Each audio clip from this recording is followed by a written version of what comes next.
नमस्कार दोस्तों, आपका एक बार फिर से स्वागत है यूट्यूब चैनल एजुकेशनल आईसीएस में। इसमें हम पढ़ रहे हैं, अब हमारा इस वीडियो में चल रहा है कक्षा 10 का अध्याय 2, जिसमें ह्यूमन सिस्टम के बारे में हम पढ़ रहे हैं। ह्यूमन सिस्टम में पिछले वीडियो में मैं आपके लिए डाइजेस्टिव सिस्टम और दूसरा उसमें हम रेस्पिरेटरी सिस्टम के बारे में पढ़ चुके हैं। आज का हमारा है ब्लड एंड सर्कुलेटरी सिस्टम, जिसमें हम सबसे पहले तो देखेंगे ब्लड का कंपोजिशन होता क्या है, उसमें कौन कौन सी चीज़ें होती हैं, उनका निर्माण कहाँ पर होता है। तो उसके लिए मैं आपसे एक ही बात कहना चाहूँगा, वीडियो को पूरा देखा करें, जिससे बाद में वो हमारी मेमोरी में बना रहे। हम क्या करते हैं, बड़ी जल्दी में रहते हैं, देख लिया, नहीं है काम का। हो सकता है मुख्य बात वीडियो के बीच में भी हो सकती है और कोई पार्ट उसका वीडियो का लास्ट का भी हो सकता है। तो जिस भी वीडियो को देखें पढ़ाई से संबंधित, उसको पूरा देखें, आपको कुछ ना कुछ मिलेगा। तो इसी शुभकामना के साथ, क्योंकि 2 साल से हमारे वैसे ही कोविड पीछे पड़ा हुआ है, आपको पता ही है, तो उससे भी लड़ना है और पढ़ना भी है। तो शुरू करते हैं आज का वीडियो। हमारा ब्लड एंड सर्कुलेटरी सिस्टम यानी परिसंचरण तंत्र। तो सबसे पहले हम रक्त के बारे में एक बात जानेंगे कि हमारा जो रक्त है एक प्रकार का तरल संयोजी ऊतक है।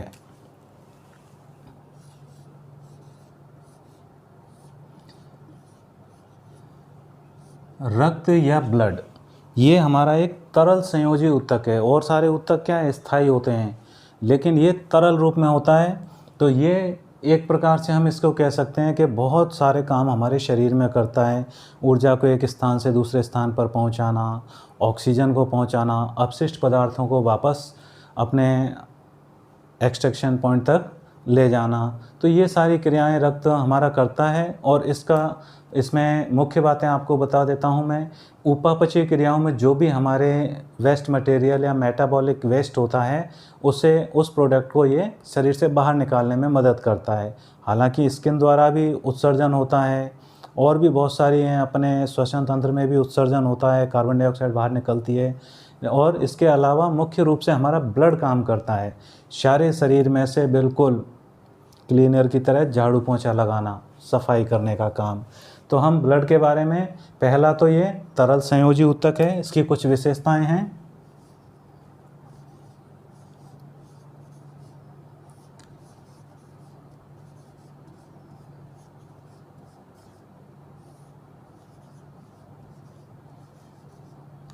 दूसरी इसकी विशेषता आती है इसका पीएच वैल्यू, जो 7.4 के समथिंग होती है।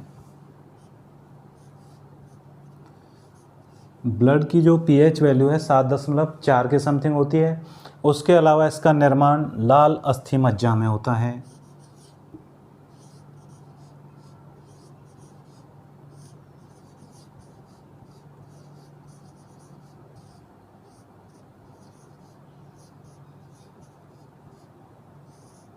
लाल अस्थि मज्जा में ये इसका निर्माण होता है, जिसको हम बोन मैरो कहते हैं, रेड बोन मैरो, उसमें इसका निर्माण होता है। और भ्रूणावस्था में जब हम कह सकते हैं कि जब हमारा विकास हो रहा होता है, हम माँ के गर्भ में होते हैं, उस समय इसका निर्माण हमारे प्लीहा में होता है।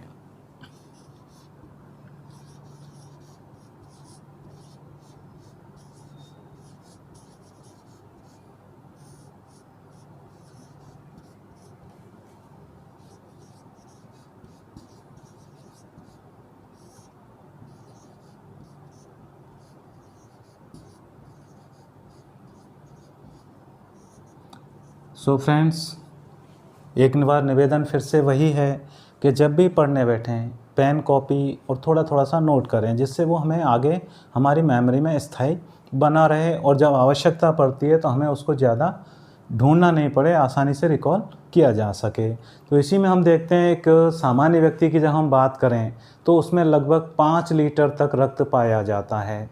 कितना? 5 लीटर तक एक सामान्य व्यक्ति में इसकी मात्रा हो सकती है, 5 लीटर तक। इस तरह से ये हमारे शरीर में काफ़ी महत्वपूर्ण भूमिका निभाता है और एक तरह से काफ़ी महत्वपूर्ण है। अब इसमें हम देखते हैं, इसमें दो भाग होते हैं मुख्य रूप से रक्त के।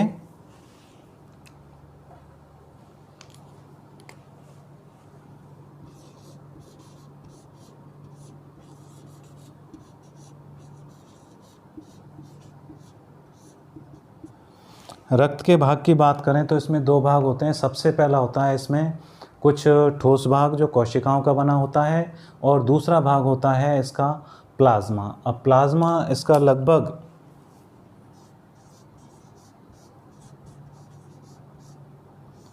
55% होता है, और कोशिकाएं जो इसमें होती हैं, जिसको रक्त कोशिकाएं या ब्लड कार्पेशल्स अपन कहते हैं, वो इसका ठोस भाग बनाती हैं अबाउट 45%। अब इसमें प्लाज्मा में भी हम कह सकते हैं इसका मोस्टली पार्ट 92% पानी होता है, क्योंकि किसी भी ठोस पदार्थ को हम बहुत ज़्यादा पानी में घोल कर ही पंप कर सकते हैं। तो हमारा हार्ट भी क्या है, एक काफ़ी कोमल अंग है। काफ़ी गाने भी सुने होंगे। तो आगे बढ़ते हैं कि जो इसमें कोशिकाओं वाला ठोस भाग है, उसके अलावा प्लाज्मा है 55%, जिसमें 92% तक पानी है, और 8% ऑर्गेनिक और इनऑर्गेनिक कंपाउंड्स होते हैं उसमें। 8% कार्बनिक और अकार्बनिक भाग होते हैं, जिनके बारे में जब हम ब्लड की बड़े स्तर पर पढ़ते हैं, बहुत ही एमएससी लेवल पर हम देखते हैं, तो वहाँ पर जाकर के इनके ब्लड ग्रुप वगैरह से लेकर के और इनकी जांच करना तक सारी चीज़ें आती हैं। अब हम अपने कक्षा 10 के स्तर पर ही बने रहेंगे। थोड़े बहुत उदाहरण उसके आसपास के भी जान लेने चाहिए, जिनको मैं आपको बताता ही रहता हूँ। इसके बाद हम देखते हैं इसमें हमारे सबसे पहले मुख्य रूप से जो कोशिकाएं होती हैं, जिसमें हम बात कर रहे हैं कोशिकाओं की। इसमें कोशिकाओं में हमारे होती हैं लाल रुधिर कोशिकाएं या आरबीसी, रेड ब्लड कार्पेसल्स। सबसे पहले इसमें होती हैं हमारे आरबीसी या रेड ब्लड कार्पेसल्स। अब इनकी विशेषता क्या होती है, इनमें होता है हीमोग्लोबिन नामक एक प्रोटीन होता है, और ये टोटल ब्लड का अबाउट 99% होती हैं। काफ़ी बड़ा भाग है रक्त का, महत्वपूर्ण भी है। यही हमारे शरीर में ऑक्सीजन के ट्रांसपोर्टेशन का काम करती है, और उसी से हम जीवित रह पाते हैं। अब हम इसमें देखते हैं, इनमें हीमोग्लोबिन के कारण ये होगा लाल रंग का, और सबसे बड़ी बात, इनमें केंद्रक नहीं होता है। भाई केंद्रक होता तो कभी भी स्ट्राइक कर देती। केंद्रक यानी कोशिका का दिमाग।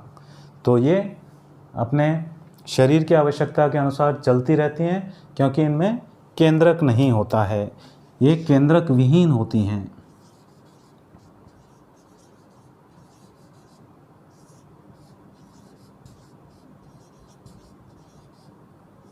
इसके कारण ये शरीर की क्रियाओं को शरीर की आवश्यकता के अनुसार नियंत्रित करती हैं या पूरा करती हैं, और इनका औसत जीवन काल लगभग 120 दिन का होता है।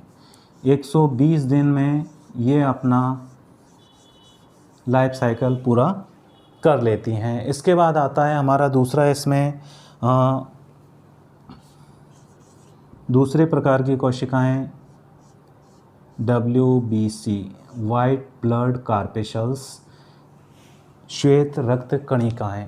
ये श्वेत रक्त कणिकाएं, इनमें हीमोग्लोबिन प्रोटीन नहीं होने के कारण सफ़ेद रंग की होती हैं, और इनका निर्माण भी लाल अस्थि मज्जा में ही होता है। दूसरी विशेषता की हम बात करें तो इनमें हमने रंगहीन, इसके अलावा इनमें कुछ कणिकाएं और होती हैं, और सबसे पहले इसमें एक बात जान लीजिए, इनका दूसरा नाम भी है ल्यूकोसाइट्स। अब ल्यूकोसाइट वर्णक विहीनता के कारण इनको कहा जाता है, क्योंकि इनमें वर्णक या रंग नहीं होता है। इसके बाद हम बात करें तो ये दो प्रकार की होती हैं, ग्रेन्युलोसाइट और एग्रेन्युलोसाइट।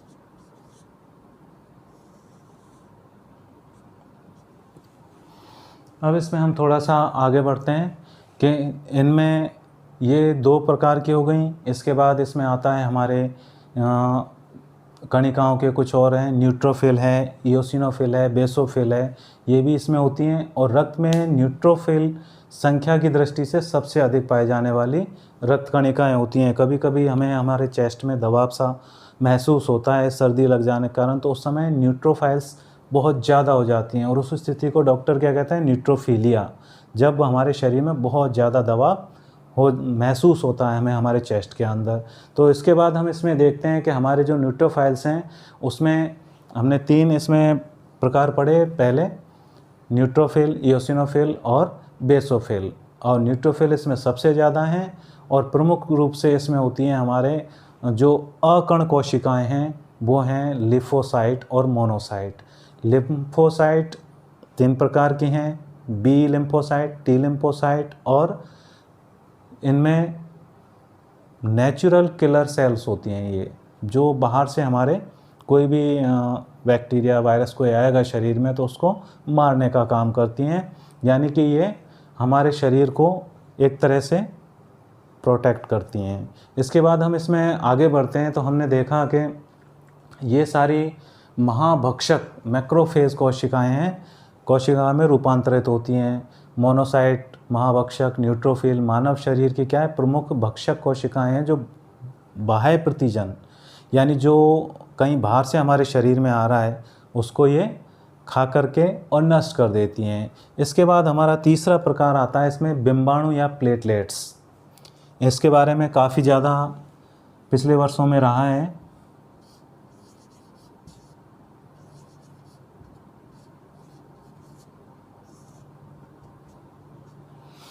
बिंबाणु या प्लेटलेट्स की हम बात करते हैं तो ये इनको सामान्य आपने डेंगू के समय सुना होगा। जब डेंगू हमारे शरीर में होता है तो इनकी संख्या बहुत गिर जाती है प्लेटलेट्स की, और उस समय हमारा शरीर काफ़ी कह सकते हैं कि उस रोग के प्रति अपने आप को कमज़ोर महसूस करने लगता है। और इनकी संख्या जो औसत है वो लगभग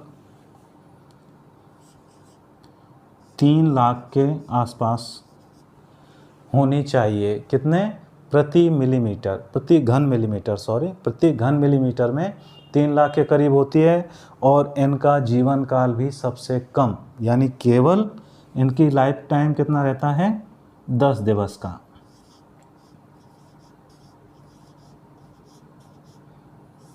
इनका 10 दिवस का लाइफ टाइम है, ये ध्यान रखिएगा। आरबीसी का 120 दिन और बिंबाणु या प्लेटलेट्स का केवल 10 दिन का होता है। और ये हमारे काम करती है शरीर में थक्का जमाने का। कोई भी चोट लगने पर उसमें ये थक्का जमाने का काम करेगी। और ये भी केंद्रक विहीन कोशिकाएं होती हैं, यानी कि इनमें भी कोशिकाएं नहीं होती हैं। अब हम इसमें देखते हैं कि हमारा जो रक्त है वो काम क्या करता है, इसके फंक्शंस ऑफ ब्लड। तो आइए अब हम बात करते हैं फंक्शंस ऑफ ब्लड, यानी रक्त के कार्य कि ब्लड हमारे शरीर में क्या क्या काम करता है।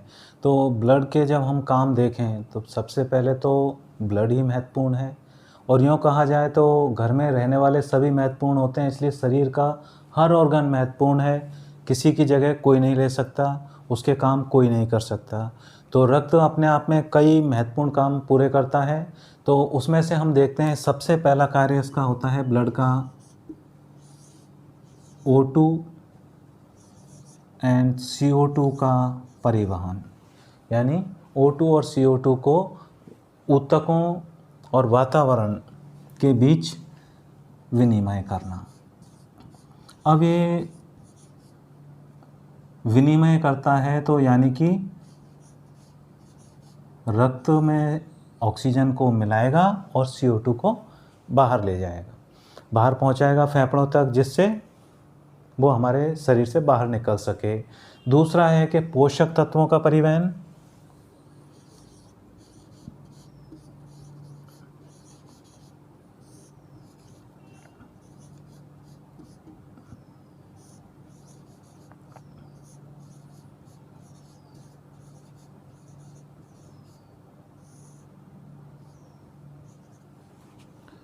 फिर आगे हम देखते हैं इसमें कि ये हमारे शरीर के ताप नियंत्रण का भी काम करता है।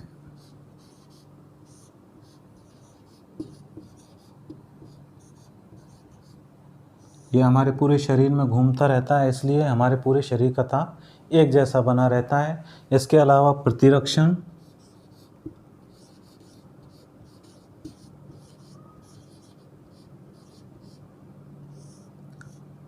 इसी में जो WBC होती हैं, कुछ प्लेटलेट्स हैं, उनके भी काम हैं। तो वो भी हमारे रक्त के द्वारा ही प्रतिरक्षण होता है हमारे शरीर के बाहरी रोगाणुओं से, या कोई भी बैक्टीरियल वायरल इन्फेक्शन होता है उससे बचने में ये हमारी मदद करता है। फिर हम देखते हैं जो हार्मोन को आवश्यकता के अनुसार हमारी पीयूष ग्रंथि में बने पिट्यूटेराइन हार्मोन, 13 हार्मोन होते हैं, शरीर में कहाँ पर उनकी ज़रूरत है। इसके अलावा हमारे पैंक्रियाज द्वारा बने हैं, तो उनको भी भोजन के साथ मिलने के बाद उनका क्या कंडीशन होनी है, उनके साथ क्या होना है, तो ये हार्मोन्स का भी परिवहन करता है।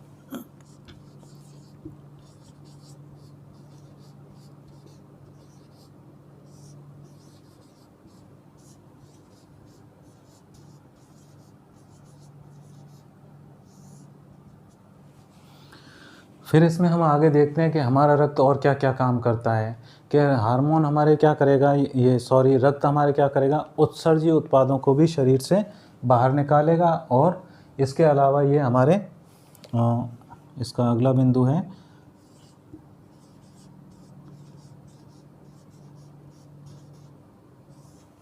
उत्सर्जी उत्पादों को बाहर निकालना। तो इस तरह से ये हमारे शरीर में कई सारे काम करता है। और इसमें हम देखें तो ये हमारे शरीर का pH भी नियंत्रित करता है।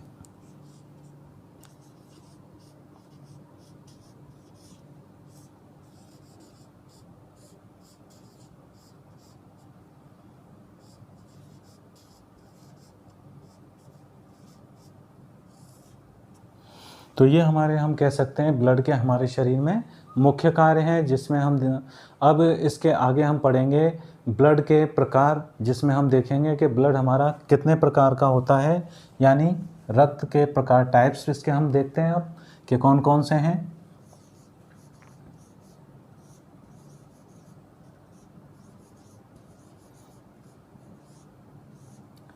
अब ब्लड के प्रकार की हम बात करें तो अक्सर आपने सुना भी होगा कि जब हमें आवश्यकता होती है या हमारे शरीर में रक्त की कमी हो जाती है तो पहले ब्लड ग्रुप पूछते हैं।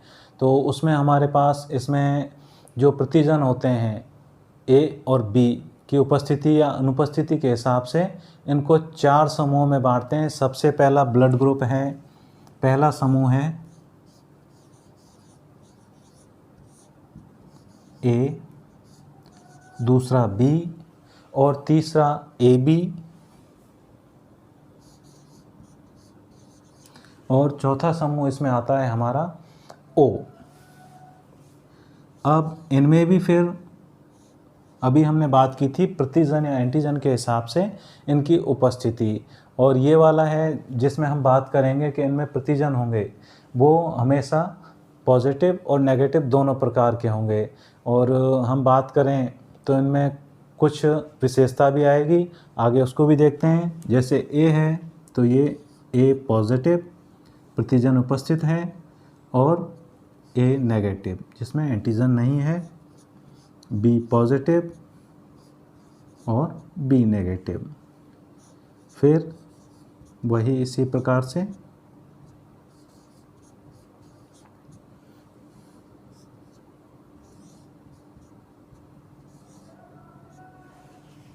तो इस प्रकार से इसके फिर 4 में से 8 प्रकार बन जाते हैं।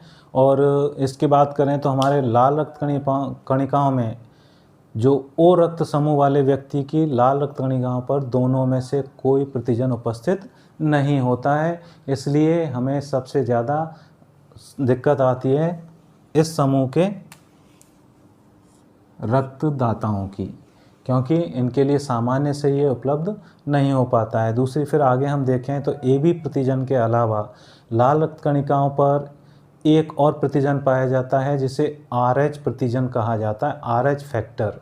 जिनमें ये RH फैक्टर होगा उन्हें RH पॉजिटिव कहेंगे, और जिनमें RH अनुपस्थित होगा उन्हें RH नेगेटिव कहेंगे। उनका जो रक्त है वो उसमें अनुपस्थित होने के कारण RH नेगेटिव या ऋणात्मक कहलाता है। और 80% व्यक्तियों का विश्व में, पहले तो इसको भी लिख लीजिए कि इसके अलावा इनमें RH पॉजिटिव और RH नेगेटिव। अब ये RH ही नाम क्यों रखा इसका भी आपको पता ही होगा, सुना होगा। सबसे पहले इसकी खोज की थी रीसस बंदर में, तो वहीं से इसका नाम RH फैक्टर पड़ा।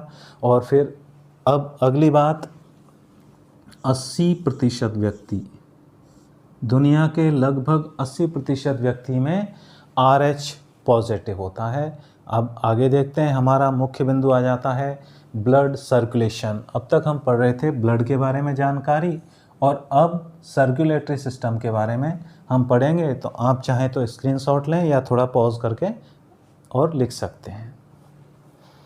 आइए अब हम देखते हैं ब्लड सर्कुलेशन या रक्त परिसंचरण को। अब इसमें मैंने आपका थोड़ा समय बच सके इसलिए पहले से ही इसको ड्रॉ कर लिया है। अब हम देखते हैं इसमें रक्त परिसंचरण में होता क्या है कि सबसे पहले तो हमारे शरीर में जो पोषक तत्व हैं, हार्मोन हैं, जो कुछ उत्सर्जी पदार्थ हैं, उनका ब्लड परिवहन करता है। लेकिन ब्लड को कौन चलाएगा? उसे हमारा हृदय चलाएगा, जो हमें हमेशा हमारे जन्म से पहले यानी भ्रूणावस्था के 3रे माह से लेकर और ये अपना काम शुरू करता है, और जब तक जीते हैं अपना काम करता रहता है।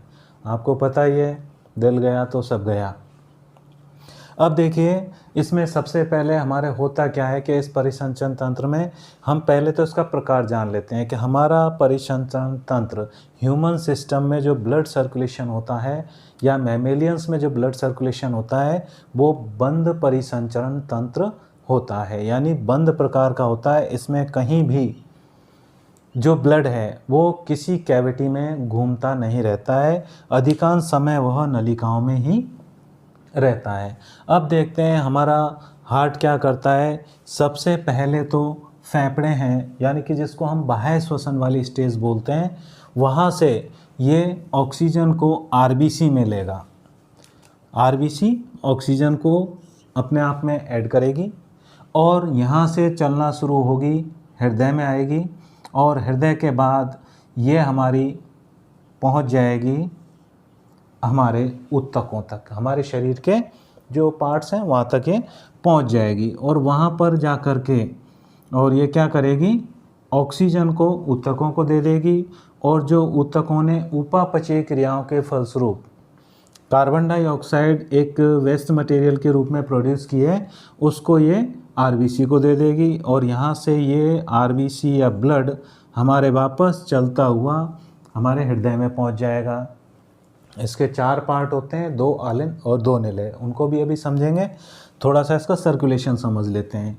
वहाँ से फिर ये हमारे इस धमनी में होती हुई और हमारे पहुँचेगी वापस फेफड़े तक, और वहाँ जा कर के बाह्य श्वसन द्वारा O2 को बाहर निकाल देगी।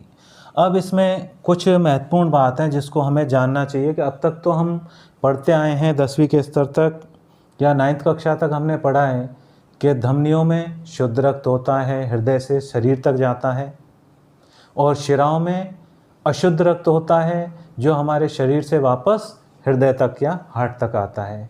लेकिन अब इसमें थोड़ा सा ध्यान रखिएगा कि जो हमारी फुफ्फुस धमनी है, इस फुफ्फुस धमनी में अशुद्ध रक्त होता है जो हमारे वापस फेफड़ों तक जाता है, और फुफ्फुस शिरा में शुद्ध रक्त होता है। बाकी पूरे शरीर के लिए हम कह सकते हैं, बाकी हृदय और फेफड़े पास पास हैं तो उनका आपस का तालमेल है। बाकी हमारे पूरे शरीर में जितनी भी धमनी हैं उनमें शुद्ध रक्त रहेगा,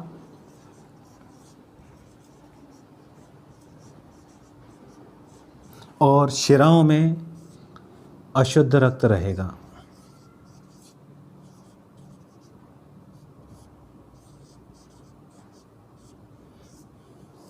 या अपना हार्ट, जिसमें 4 कक्ष पाए जाते हैं। 2 छोटे होते हैं जिनको अलिंद या एट्रियम कहते हैं। जो ऊपर वाले पार्ट हैं इनको कहेंगे हम अलिंद,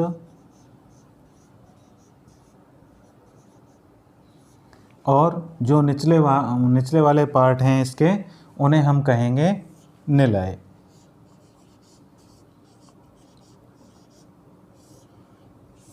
ये भी 2 होते हैं और ये भी 2 होते हैं। तो वो गाना याद आता है, ए काश कहीं ऐसा होता 2 दिल होते सीने में, चिंता मत करो 4 भाग हैं।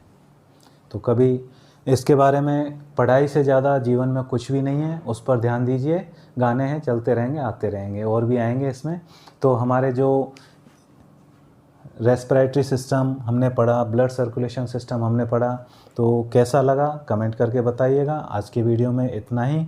बने रहिए मेरे साथ यूट्यूब चैनल एजुकेशनल आईसीएस पर।